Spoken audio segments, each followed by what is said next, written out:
मुंबई ठाणे इलाकों में फर्जी डॉक्टरों की बढ़ोतरी। ठाणे के कलवा में डॉक्टरों की लापरवाही से 2 साल के बच्चे की मौत। पुलिस की लापरवाही के चलते 1 साल बाद पीड़ित ने कोर्ट से किया FIR। नमस्कार, मैं हूं अंजना और आप देख रहे हैं आजाद भारत समाचार। आइए शुरुआत करते हैं आज की खास खबर से। मुंबई ठाणे पालघर जैसे इलाकों में लगातार फेक डॉक्टर के मामले में बढ़ोतरी हुआ है। पुलिस महानगर पालिका मेडिकल काउंसलिंग फेक डॉक्टरों को नजरअंदाज कर रही है। इसका फायदा ज्यादा कमाई के चक्कर में आम आदमी बीमारी के हालात में फेक डॉक्टर का शिकार बनाकर जान से गंवाना पड़ रहा है। मुंबई सटे कलवा इलाके फेक डॉक्टर इलाज और लापरवाही से 2 साल के बच्चे की मौत के 1 साल बाद कोर्ट द्वारा FIR दर्ज किया गया। पीड़ित पिता राजेश यादव अपने बेटे की इंसाफ की गुहार 1 साल से इंतजार कर रहे हैं, लेकिन अब तक पीड़ित को इंसाफ तो दूर, इनके मामले में FIR दर्ज नहीं किया गया था। कलवा पुलिस ने ठीक से जांच पड़ताल तक नहीं किया है। कोर्ट के दरवाजे से कानूनी मदद की मांग कर 1 साल बाद FIR लिया है। बेटे की मौत के बाद पिता राजेश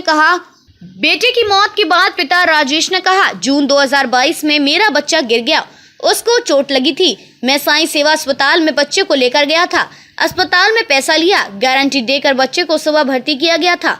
डॉक्टर ने कहा था हल्का सा चोट है, घबराने की कोई बात नहीं।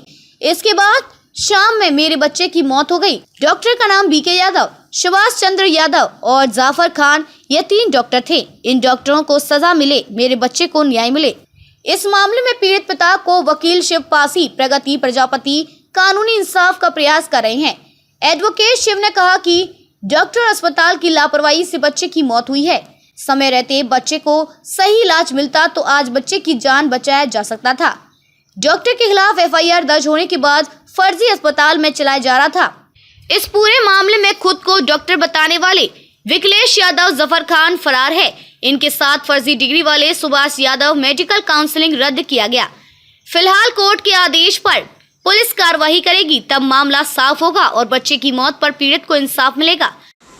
हाँ सर, आपका क्या नाम है, आप कहाँ पे रहते हैं और क्या घटना घटी थी आपके साथ? मैं राजेश यादव हूँ, कलवा भास्कर नगर में रहता हूँ। घटना यही घटी है, मेरा एक लड़का था, वो गिर गया था, उसको हल्का सा इंजरी थी। मैंने लेके गया अस्पताल में, साईं सेवा अस्पताल का नाम है, और गारंटी के साथ उसमें एडमिट लिया गया। मेरे से रिपोर्ट मांगा गया, पैसा मांगा गया, मैंने सब कुछ दिया। कितना पैसा दिया? पैसा मैंने 15,000 दिया था। हाँ।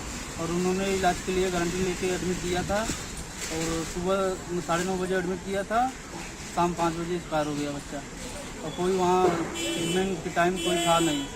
11 बजे 12-1 बजे तक उठे, उसके बाद चले गए कहीं, कोई देखने वाला था नहीं। और उनको मेरे को रेफ़र भी नहीं किए, इधर उधर घुमाए और मेरे बच्चे की डेथ हो गई। तो ऐसा बताया जाता है कि डॉक्टर जो है वो फर्जी थे, इस तरीके का पूरा मामला है। कौन कौन से डॉक्टर इसमें थे, इसमें क्या आपको लगता है? BK यादव करके है, सुभाष चंद्र राजाराम यादव है, जाफर खान है। ये 3 डॉक्टर्स थे हमारे बच्चे के हादसे में। तो उनका क्या कहना था जब इलाज के लिए गए थे आप? इलाज के लिए मैं गया तो रिपोर्ट मांगे, मैंने रिपोर्ट ला के दिया। उन्होंने बोले हल्का सर में चोट है, ब्लड जमा है, हो जाएगा, घबराने की कोई बात नहीं है। वो 5 दिन एडमिट, 6 महीना दवा चलेगा, ऐसा करके उन्होंने गारंटी लेके एडमिट ली है। और मेरे बच्चे की डेट उसी दिन हुई, शाम 5 बजे। तो फिर आप उनसे मिलने गए तो उनका क्या कहना था? मैं उनसे डेट होने के बाद मिलने गए तो मेरे को रेफ़र किए। मैं समझ नहीं पाया, बच्चे की डेट हो गई थी, मेरे को रेफ़र किए। थाना कौशल्या हॉस्पिटल में लेके गया, वहाँ बोली ECG निकाल के बताती हूँ, वहाँ डेट घोषित हुआ। उसके बाद मैं वापस गया उस अस्पताल में, तो उस अस्पताल में कोई डॉक्टर्स नहीं था। हॉस्पिटल खुला था, कोई डॉक्टर नहीं थी। आपकी मांग क्या क्या है? मांग यही है सरकार से कि उनको सज़ा मिले, मेरे बच्चे को न्याय मिले।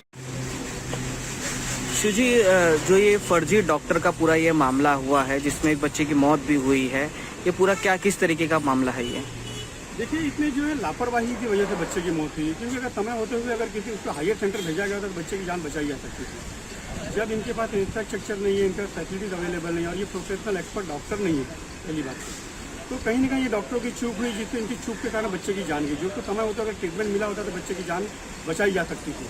तो ये इसमें अगर दोषी है तो ये सारे डॉक्टर जो ट्रीटमेंट किए प्लस ये जो फर्जी हॉस्पिटल चला रहे थे, जो इसके मालिक थे वो इसके जिम्मेदार हैं, और इनके ऊपर एफआईआर होने के बावजूद भी इस तरह के कार्य कर रहे थे। ये फर्जी हॉस्पिटल चला रहे थे और ये फर्जी डॉक्टर थे जो यहाँ ट्रीटमेंट कर, ये इसकी पूरे बच्चे की मौत के जिम्मेदार ये लोग हैं।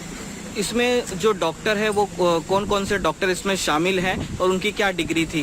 देखिए, अभी ये जो डॉक्टर विक्रम राजाराम यादव है, ये भी फरार दिखा रहा है। पहले उसमें जो एफआईआर हुई इसमें फरार दिखा रहा है। राजा जो जफर है, जफर की डिग्री अभी तक पता नहीं चली, जब से वाक़या हुआ तब से वो भी फरार दिख रहा है। तो ये जांच का विषय है कि जगदीश चंद्र यादव इनकी डिग्री फर्जी है या सुभाष सही चंद्र है, तो वो जब तक ये पुलिस स्टेशन के सामने, पुलिस की इन्वेस्टिगेशन की बात है, जब तक सामने आते नहीं है और इसकी जांच होती नहीं तब तक ये पता नहीं। बट शुरुआती दौर में ये पता चला कि हॉस्पिटल का लाइसेंस रद्द हो चुका था और जो लाइसेंस जिसके ऊपर रजिस्ट्रेशन किया था वो जो सुभाष चंद्र राजाराम यादव, उसकी डिग्री जो है वो फर्जी पाई गई है, जो बिहार से किसी राज्य से, बिहार के किसी जिले से वो बनवाया था उसने। तो जो पीड़िता है क्या ट्रीटमेंट इन्होंने सुभाष चंद्र से लिया था? नहीं, सुभाष चंद्र ने ट्रीटमेंट नहीं किया। ट्रीटमेंट जो विक्रम राजाराम यादव और जफर खान, जो जफर खान फरार है, और जब तक ये सारे पकड़े नहीं जाते तब तक ये मामला सामने नहीं आ पाएगा। इसकी सच्चाई क्या, इनकी डिग्री क्या है, कहाँ की डिग्री है, इनको वो अधिकार है कि नहीं ट्रीटमेंट करने का। डिग्री अगर इनका कोई डॉक्टर की या कोई नर्सिंग डिग्री भी है तो इनको अधिकार है क्या ट्रीटमेंट करने का बच्चों का इस सीरियस मामले में। तो क्या इनके पास इसी तरीके की कोई डिग्री है क्या? मेडिकल काउंसिल ने क्या उस मेडिकल काउंसिल ने जो बताया है सुभाष चंद्र राजाराम यादव की डिग्री वो फर्जी है, वो पूरी तरह से फर्जी है। जो महाराष्ट्र मेडिकल काउंसिल ने उसकी इन्वेस्टिगेशन की, उनसे रिपोर्ट मंगाया, उनका रिपोर्ट है कि ये डिग्री फर्जी है, उसी बेस पे इनका लाइसेंस रद्द हुआ था। जफर और जो जिन्होंने ट्रीटमेंट किया था उनकी डिग्री भी फर्जी ही है, क्योंकि जब तक वो सामने नहीं आते तो फर्जी समझा जाएगा, क्योंकि भाग रहे हैं अभी तक जान। अभी केस का क्या स्टेटस है? अभी कोर्ट ने एफआईआर दर्ज करने का ऑर्डर दे दिया है हमें, और पुलिस स्टेशन को भी हमने कॉपी दे दी है। पुलिस से जल्द से कार्रवाई करने का आश्वासन दे रही है हमें। हम कॉपी उनको दे रहे हैं, प्रोवाइड कर रहे हैं सारे डॉक्यूमेंट भी, और हमने जो भी डॉक्यूमेंट थे उसके वो हमने हाईकोर्ट के सामने भी रखा हुआ है, हाईकोर्ट में भी जमा किया है। कोई मामला लंबित है अभी हाईकोर्ट। 25 जून को यह मामला था, 2022 में 2023 हो चुका है। कंप्लेन भी कई बार कोशिश करने की गई थी। क्या इसमें पुलिस की भी लापरवाही देखी जा रही है? बिल्कुल बिल्कुल, आप देखेंगे तो पुलिस की पूरी लापरवाही है। अगर आप देखे जाए तो सुप्रीम कोर्ट और हाई कोर्ट बार बार इसके ऊपर मामले में बार बार जजमेंट दिया है। आप अगर देखें ललिता कुमारी versus state of Uttar Pradesh का जजमेंट निकालेंगे तो सुप्रीम कोर्ट ने क्लियर कट बोला है कि अगर कोई भी मामला है तो पहले आपको एफआईआर दर्ज करना, बाद में आपको इन्वेस्टिगेशन करना है। जब इतना संगीन मामला था, एक बच्चे की मौत का मामला था, एक बच्चे की जान चली गई थी, जब उसका फादर जाता है उसके ऊपर उसकी एफआईआर नहीं ली जाती, कोई कंप्लेन नहीं की जाती, कोई उसको आश्वासन नहीं दिया जाता इंक्वायरी का, उल्टा उसके ऊपर एक दर्ज कर दी जाती है। तो पुलिस की चूक तो थी, इसमें पुलिस ने कोई कार्रवाई नहीं की, और उसने दूसरे दिन ही पुलिस को कंप्लेन दिया है, जिसकी कॉपी हमने कोर्ट में जमा की है। फिर हमने अक्टूबर महीने में पुलिस कमिश्नर को भी, थाने उनको भी कंप्लेन दिया, और फिर थाने म्यूनसिपल कमिश्नर उनको भी कंप्लेन दिया, फिर गृह राज्य मंत्री उनको भी दिया हमने। ऐसे हमने सारी जगह दिया। जब कोई उस पर कार्रवाई नहीं हुई तो हमें फाइनली कोर्ट का दरवाजा खटखटाना पड़ा, और फिर कोर्ट में हमने कंप्लेन दाखिल करके कोर्ट को जब मामला बताया तो कोर्ट ने इस मामले को संगीन में लेते हुए और इस पर डिटेल आर्गूमेंट सुनने के बाद कोर्ट ने इस पर ऑर्डर किया कि इनके ऊपर तुरंत एफआईआर की जाए, इसकी इन्वेस्टिगेशन की जाए। मुंबई से सतेज ठाणे शहर से आजाद भारत समाचार के लिए नीरज सिंह की रिपोर्ट। खबरों में अब तक के लिए बस इतना ही। फिर होगी आपसे मुलाकात ऐसी एक खास खबर के साथ। तब तक के लिए नमस्कार और देखते रहिए आजाद भारत समाचार।